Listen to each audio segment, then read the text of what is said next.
Hey everyone, what's up? This is Blaze. Welcome to a quick video just going over some of the new updates to Test Realm. So the Polaris Test Realm is down for this weekend, but there is still some updates that we can go over. And I was able to play a little bit of Test Realm before I went down on Friday.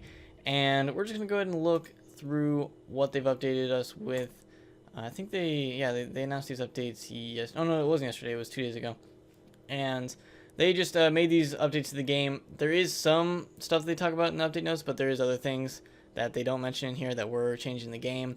One of those things, like major things, was the Rasputin battle is updated a lot, so I'll be talking about that a little bit. We do have a video on the channel of it, so go watch that. Blue and I and our friend Nick go ahead and see how they changed the Rasputin fight, and it is a lot different, so go check that out if you haven't.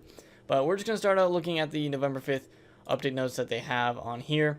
And the main thing that a lot of people have been talking about this entire test realm, because not only do we have a new world, but they also revamped the entire critical system. I did a whole video on this, but they're still kind of like refining it and seeing what the balance that they want for critical and block in this game to be. And right now they recognize that there is a problem, and what they changed from what I've seen in the test realm is they, I don't know, not really sure if they changed crit, but what they really changed was block, and I think they gave like 30% more block. Well, roughly, it's not like exactly, but it's, I think when I was at 300 block on my storm, or like 313, I had like 4% or 3% block, and now I have like 33%. So that's a pretty big difference. But I also feel like in the Rasputin fight, he crit a lot. Maybe they just changed his critical because he's supposed to be difficult. And I rarely block. I mean, 33% chance is pretty low chance to block anyway. Like, that's why the past system of like 300 block equals 4% percentage of block. I mean, that system is crazy because you will never block. Like, it's just insane. Even if the enemy's like critical like a less amount of times than usual, it's still crazy because when they do crit, it's like, okay, I have basically no chance to block here. So they changed that a little bit.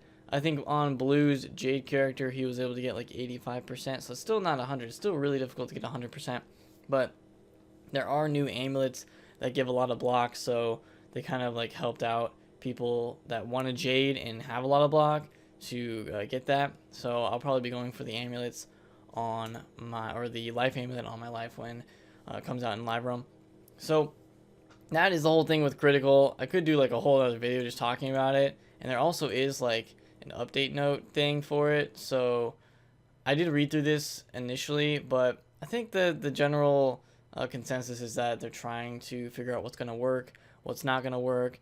And what is my critical right now on my storm? I can get almost 100% if I just completely don't care about block, but now that they've changed it with this update for this week, it seems like block is a little more relevant, because the chance that I do block with 33% chance, like if I do block, it does help a lot, especially in the Rasputin fight, because his Titan can do 1600 damage to me with like 30 some resist, so that's a lot.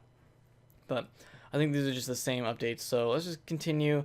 Fixing issues that prevented critical block from working. Okay, that's a big issue.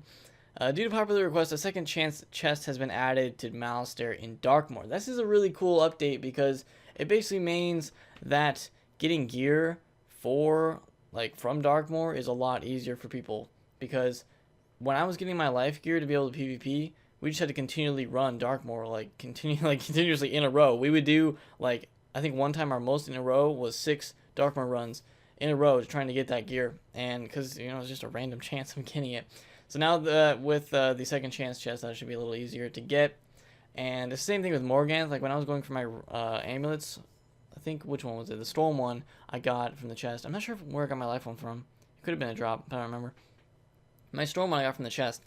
And really the easiest way to get your Morgans amulet is just to farm it like once or twice, and then use the chest like 2 or 3 times per day, because it's not that much crowns, it'll reset, and then you can do that. So now you can do that for Darkmoor. So not too bad. You can do 1 Darkmoor run per day, and basically you can get 3 or 4 chances at loot if you use the chest. So that's pretty good. Display window has been added to aquariums, list and fish inside. Okay, some visual polish changes have been made to the 108 spells. So I did show the changes to the Wings of Fate life spell. I think people said the balance spell was changed. Maybe some other ones. I haven't looked. I don't think the storm one was changed. I already looked at that. And so maybe next week I'll have a look at those. And then they also say that they're evaluating them for gameplay balance. So they're now just considering if they want to tweak any of the spells, which they did on the previous shadow spells last test round. So, well, I guess that wasn't really last test round, but last time there was a big update with Darkmoor. So we'll see if they actually change anything. I'm trying to think if there is any spell that they're going to change. To be honest, I feel like the ice one should be changed to be made a little better. Is there anyone that's like OP? I don't like the storm one. Like it says here, the negative 50% charm. It's so weird right now because when you actually use the spell in game and you get the negative 50% charm, it shows a plus minus 50% blade on you. And what it does is it's negative 50% to your next storm spell after you cast Rosolko's Wrath. So it's pretty weird. And I guess they can't cleanse it off, but I think they said they were going to try to change that. Yeah. So I don't know. It's kind of a weird spell. It's not really that relevant, to be honest. I mean, you might as well just use glow bugs because the only reason you would use this is if you have a single target, because it does a lot of damage, but it comes at a price, like, it comes at a price 50% of the time. So, I don't know. Not the most useful spell in the world. So, I might see if I can get the other spells. If you guys know of any other changes to the new spells, let me know. So, I can try to see if I can get a video on those. What are they saying about the Winged Sorrow? There's currently a missing texture. Okay, that's fine. The other thing that I wanted to look at, I don't think there's anything else in here. Minigame sigil, I saw that, and then mana and health. So, the other thing that I want to look at was just the test realm discussion, because I didn't even know this was like a thing. I never go on the message boards for Wizard101, so I finally went over here and looked at it. And there's some good articles. I mean, they have, or some good posts. They have this crit one, which if you just want to read through that in your own time, I think it's pretty useful. You have to be logged into your account to access this forum. And then they had a Greetings from the Arcanum, which is the librarian monkey guy. And that was a pretty interesting one. And then, is there anything else? And then I was kind of just looking at other people's posts that they've had in here. A lot of Rosolko's Wrath stuff, disappointed. I'm pretty disappointed in it too because it's not going to be really that useful for anything. I was thinking okay, maybe PvP. I don't know. I don't really see it. Unless you know you're going to kill the person with this spell because it does, 1600 damage plus with Colossal. So it's possible they might use it. Rasputin is nearly impossible to defeat, and this was posted yesterday. So we actually made our video of Rasputin yesterday, and he's not impossible, not by any means. He was difficult when Blue and I tried to duo him, but if you have 3 or 4 people, it shouldn't be that difficult. The only thing that makes it difficult is when, well, one, he does a lot of damage, so you have to have a healer, but the only thing that really makes the fight difficult is if you let his minions that he summons, if you let them get to phase 3. If you let them get to phase 3, you're probably best off just fleeing. Unless you can kill them somehow, but it's still difficult because they put up mass infections, they can put up mass jujus. So have fun with that if you get to that point. But it's really easy to kill them. You only have to use hit all, and they have 10 health each. So not that big of a deal, but you just have to be prepared for that. And then also note that in that fight, the Titan will use his AoE that does 1600 damage plus. I think it's more than that because I have 30% resist. So it's almost 2000. It probably is around 2000.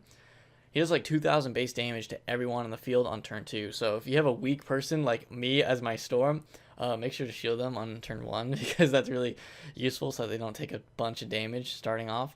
So I think it might be more than 2000. It could be 2500. I don't know. It's a lot. Any other things that Wings of Sorrow effect is problematic? I kind of agree with this. It's only, you can read the thing too. It's AoE Beguile. Yeah, that is really good. I don't know if they're going to keep that in the game. They could just make it so that it randomly beguiles one person or beguiles the person it hits. That'd basically be Monster Mash though, so I don't know. Or they could just change the effect completely. I mean, beguile's pretty cool in a PvE sense. In a PvP sense, I can see why people would be like, oh, this is overpowered because basically it hits them and it stuns them, but you can't stun resist a beguile because it's beguile's a really, I don't know, use it at the right time. Beguile can be super good, especially in PvP. So, well, mostly in PvP, and you don't use beguile that much in PvE. So who knows? That's Wings of Sorrow. We'll see if they change that, but I do expect them to change some of these spells. So now that I think about it, probably the most OP spells is the death one in PvP And the myth one is pretty powerful. I mean, it summons a minion and it does a really good amount of damage. So we'll just have to see. I'm the only one that's in love with Polaris. I'll probably do a video next week talking about my overall thoughts on Polaris. But as of right now, I think it's pretty good. I mean, I'll go into like my really in-depth details about it. And this video is actually getting a little more in-depth than I thought it was going to be. So thanks for sticking around, just listening to me rant about stuff. Wings of Fate, what did they say with this? Spell itself is a bit underwhelming. Yeah, that's true, it is. From a PvE perspective, the spell is useless. Yeah, this spell is only really good in PvP, to be honest, because it heals back. You're not really going to need to use that heal back in PvP, or PvE, I mean, because, I mean, I would just use Forest Lord, to be honest, and just do the initial hit. But, I don't know, it depends. We'll just have to see. I don't know how much I'm going to use it on my life. Buff the 108 spells. That's not going to happen. Because, I mean, some of them are already pretty powerful. It's just that life. Okay, does he go through all of them? Yeah, well, some of them. I don't know. I don't think they want to buff because these are just the initial, like, first world of the arc. I didn't even expect them to, you know, release these spells when they did. Like, I thought they were just going to, you know, release some lower, even lower, like, utility kind of things. Not even, like, that much damage kind of spells, but more just, you know, helpful spells in battle. So I'm impressed that they even went this far to release these shadow spells. And, I mean, there's no way that they're always going to be the next tier. You know, like, for Storm, it had to be better than Bugs. Like, I don't see that happening for a while because Berserker's Wrath is not better than Bugs. If it hit all, it would be better because it does a lot more damage. But still, who knows? Polaris new mechanics. What is this? Yeah, I like the new mechanics in Polaris. I mean, there's some cool stuff. So this video is dragging on longer than I expected. But that's just kind of me looking through some of the stuff, what people are talking about in the test room discussion forum. So pretty cool. I'm interested to see what they update next week, because technically next week is the last week of test according to this schedule. So we'll just have to see. They could extend it for another week because, I don't know, I mean, it seems likely that they will because there is a lot of things to test, but we'll just have to wait and find out on that. But that's going to do it for me today. So thank you guys for listening to me just talking about all the test room stuff, because there's a lot to talk about. Look forward to next week. I'll just do my entire, like final thoughts video on Polaris. That'll be pretty interesting. So stick around for that. Like this video if you guys stuck all the way through and listened to me. And subscribe if you're new to my channel for more Wizard101 videos in the near future. So other than that, enjoy the rest of your day, and I'll see you all next time.